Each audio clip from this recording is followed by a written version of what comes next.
তো hello guys, আজকে কিন্তু এটা কোনো ব্লগ না, এটা একটা আমাদের ধর্মীয় কিছু কথা বলবো তোমাদের। ঠিক আছে, তোমরা একটু মন দিয়ে শোনো। ইতিমধ্যেই এই 28/1/2026 অর্থাৎ শুক্রবার একটা ভিডিও প্রচুর পরিমাণে ভাইরাল হয়েছে। স্ক্রিনে যে দেখতে পাচ্ছ এটা হচ্ছে আমাদের সায়ক চক্রবর্তী, মানে খুব ভালো একটা ইউটিউবার, খুব নামকরা একটা ইউটিউবার সায়ক চক্রবর্তী। ঠিক আছে, সবাই আশা করি কম বেশি চেনে।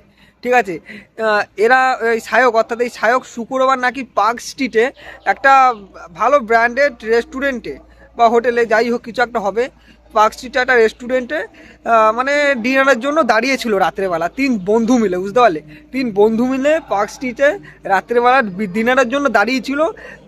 তারা নাকি অর্ডার করেছিল মাটন স্টেক। ঠিক আছে, তো মাটন স্টেক অর্ডার করায় তাদেরকে নাকি ভুলবশতই মানে বিফ স্টেক দেওয়া হয়েছিল। ঠিক আছে, তারা নাকি সেটা প্রথমে জানতে পারেনি।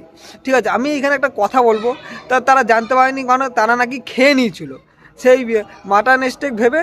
তারা বিফ স্টেকটাকে খেয়ে নিয়েছিল, তারপরে ওইটার আর একটা মাটন স্টেক অর্ডার দেওয়া হয়েছিল, সেটা এনেছিল। যখন এনে তাদেরকে দেওয়া হয়েছিল সেকেন্ডবার, তারা আর কি তখন একটু পরীক্ষা নিরীক্ষা করে বুঝতে পেরেছে যে এখানে মাটন না, এটা একটা বিফ স্টেক। ঠিক আছে, এটা তখন জানতে পেরেছে, মানে একটা প্লেট খাওয়ার পরে। এখানে আমি এটাও বলতে চাই যে সে নাকি শুদ্ধ ব্রাহ্মণ। ঠিক আছে, ব্রাহ্মণ হয়ে সে নাকি বিফ স্টেক অর্থাৎ গরুর মাংস খেয়ে নিয়েছে। ঠিক আছে, তো আমি জানতে যাবো তারা নাকি খুব খিদে পেয়েছিল, খিদের জন্য তারা না যেতে জেনে মাটন স্টেক অর্ডার দিয়ে সেটা ভেবে খেয়ে নিয়েছে বিফ স্টেকটা।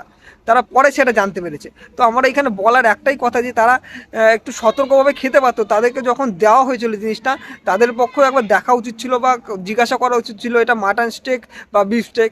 তাদের ক্ষেত্রেও ভুল হয়েছিল। আর যে আমি একটা কথাই বলবো যে ওইটারটা নাকি মুসলমান ছিল, তার খুবই এখানে দোষ থাকার কারণ কিন্তু তার সত্ত্বেও তিনি তার দোষ স্বীকার করেছিল যে আমার ভুল হয়েছে। তো তারও দোষ ছিল, তো সেখানে তারও বলা উচিত ছিল এটা কিন্তু বিফ স্টেক। ঠিক আছে, গরুর মাংস, এটা কিন্তু এই যে মাটন স্টেক না। ঠিক আছে, তার কিন্তু বলা অবশ্যই উচিত ছিল, বলে তারপরে টেবিলে সার্ভিস দেওয়া উচিত ছিল। তার কিন্তু প্রচুর পরিমাণেই ভুল ছিল, কিন্তু সে ভুল স্বীকার করেছিল।